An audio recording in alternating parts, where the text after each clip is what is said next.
যিশুবাবু আর দাদাভাই অসংখ্য ধন্যবাদ।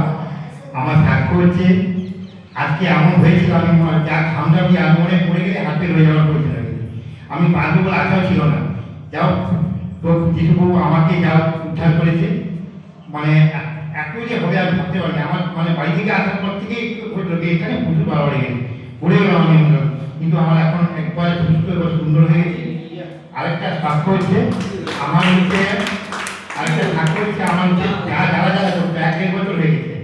আগের বার প্রার্থনা দিয়েছে যারা একবারে সুস্থ হয়ে গেছে। আর কালকে রাত্রিবেলা আমার মাথার জন্য হয়েছিল, ওই ওয়েল যা লাগাতে মাথার জন্য সুস্থ হয়ে গেছে, 5 ঘন্টায় কিছুই নেই। ওই যে পড়ে গেছিলাম, মানে যেমন জীবন যেন আটপাকানি যেন হাতে রয়ে যাওয়া মানে আমি যেন মনে হয় মুখে কেন কি ভেবা যাবে না কি করছে, মুখের জীবন যেন এই করছে, প্রচুর বাড়াবাড়ি হয়ে গেছে। আমি যে খাদ্যকে মনে কি যে হচ্ছে আমি নিজে বুঝতে পারিনি, আমার এমন বাড়াবাড়ি হয়ে গেছিল। অশেষ ধন্যবাদ দাদাভাই।